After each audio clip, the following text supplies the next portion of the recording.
Hey Saber fans, welcome back to part 2 of Let's Build a Saber. So in part 1 we went over the tools that you'll need as far as soldering and your soldering iron, heat shrink, and many other things. But this part, in part 2, is going to be the components that are actually inside your Saber. From the LED to the battery to the switch to the recharge port. So let's go over what we'll actually need. So if you go out there and you're not sure what to buy, to actually the electronics to put into your Saber, this part 2 is going to cover that for you and is going to make it a lot easier. So I get this question all the time of what do I need to actually now build my Saber.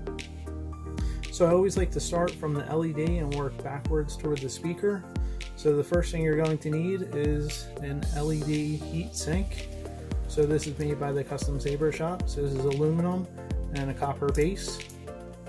This is a great 1-inch heat sink, so it's great to fit pretty much in any Saber, and this is the one I primarily use. I like the holes that it has on the back here so your wires can fit through. It's got a little kind of notch out here so you can unscrew this and bring this out, so you can fit your LED right down here, and then you can screw it back in and tighten it down. So you'll definitely need that. Put that off to the side here. On top of the copper heatsink too, you'll need, as we went in the tools, one of these thermal pads that you can purchase online, or the thermal paste. On top of that thermal pad, you're going to need a LED. So this is a red, green, blue, white LED. This is an XML LED Cree. This is the ones I like to use. There's a couple of different variations, lenses that if you use like a tri-Cree or a single, you might have a single LED here, or a tri-Cree will have 3 different LEDs. But you'll need an LED regardless. So you'll have to purchase one of those. I like the RGB. The white I don't even use on this, because you can get all your color mixes with just the RGB, so you really don't need to add the white in there if you don't want, but you have that option if you do. The next thing you'll need is a focus lens. So the focus lens will shine the LED down the blade, so you'll get a nice focus down the blade so the light doesn't just expand out. So you'll get a great illumination down the blade. So basically this is just going to sit on top and will sit inside the housing here, and then we'll focus your LED light down the blade. So you'll definitely want a focus lens depending on what LED you have. You can just look that up there on the Custom Saber shop. Pretty much has that all laid out for you, and then you just choose the proper one, but you'll definitely need a LED focus lens. The other thing you'll need for your LED are some resistors. Now these, I like to keep them in a pack with what the ohms and the wattage is written on there, so I can order more. Actually running a little low now, so I have to order some more, but this is for the red LED. You definitely want to resistor your LEDs, and we'll get deeper into that when we go over wiring up your LED. And this is for the blue, green, or white, and the resistors for them. So you'll definitely want those to purchase. So moving down, that's pretty much covers your LED. Obviously you'll need your wiring to wire that up, but beyond that, that is what you'll need for the LED section. So moving down, I like to go to my switch next. So this is just a single momentary switch. This is non-illuminated. So you can see on the back side, you just have your 2 prongs here. There is no positive or negative on this, so it really doesn't matter which way you solder it up on here. You just need 2 lines coming off of this. So this is a momentary switch. So what that means is when you press it down, it's just a momentary switch. It doesn't click in, it doesn't latch in like a latching switch that you need on a stunt Saber. This is just a quick press, and then it comes back up. So you'll need at least 1 of those, if not 2.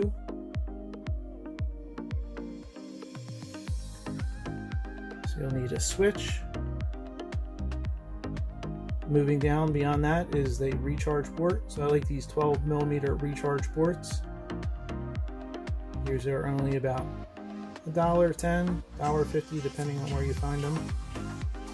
But these are great. These fit perfectly in, say, like a Saber Forge switch, and these match the same size of these switches too.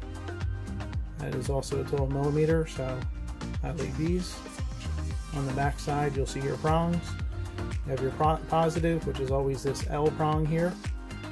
On the back, down to the middle here, which is your ground to the board, and then on the opposite side is the negative to your battery. And we'll go over wiring those up. They're probably the most confusing things. I've always gotten the most questions on is how to do a recharge port properly, but we will take care of you on that and get you going. So moving down to the next thing, that is your LED, your switch, and your recharge port. We're going down to the battery area. So you can have a chassis as this one. This is one of the custom ones I make for my Ultra Saber hilts. But there are tons of chassis out there depending on your saber. You just have to find the right diameter of the inside of your saber. Or you can just kind of make something up yourself too. That's what I've done in the past, but definitely using a chassis to hold everything together is definitely optimal thing to do.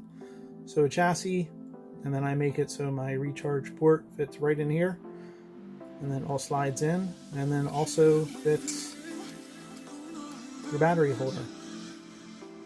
So depending on what your setup is, you're definitely going to need some type of way to hold your battery and to be able to wire it up to your board. So this is a Keystone battery holder for an 18650 battery. And this is polarized, so you'll have this piece down here, and it fits the battery pretty nicely. These are also found on the Custom Saber shop.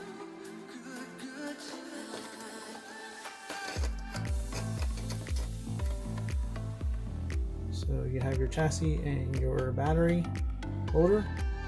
Moving down to your battery itself. So this is an 18650 battery. There's tons of different variations of this battery and MAH sizes. But this is just a common one that I use with my Sabers. The only thing I would recommend with the batteries, if you buy it, make sure that it says that it's protected. As an absolute must, that will ensure that your battery is not overcharged or doesn't completely discharge, and then you have a completely dead battery. So make sure you have that protection circuit and that is built into the battery. So moving down to now the soundboard. So this is a Crystal Focus 10 soundboard, as you can see. So you definitely need some kind of component to make your sound, to make everything work the way you like. Unless you're going for a stunt saber setup, you don't need a soundboard, but definitely need a soundboard. Need a SD card to put all your sound fonts and your settings on there. And then down to the last thing is your speaker. So this is a 24mm bass speaker, one of the common ones I use in my builds. You have 28mm, which is another common one. You have 23mm, they have the flat speakers, which are not a bass speaker. I like these. These get a little more resonance. And you can see it has a little bit of flex there. That's what gives you your bassy sounds. Is how it vibrates in your saber. So this is your components of what would go inside your saber. This is pretty much a basic setup beyond going into like crystal chambers and all that stuff, but this is the common setup that most people have and that you're probably going to do. So if you have any questions on this, please feel free to ask. If you're into the level 2, for the Patreon page, we can go into one-on-one discussions and we can go into this much further. But this is the basic components of what you'll need to get and operate your saber for the install. So come back for part 3 and we'll start going into putting it all together.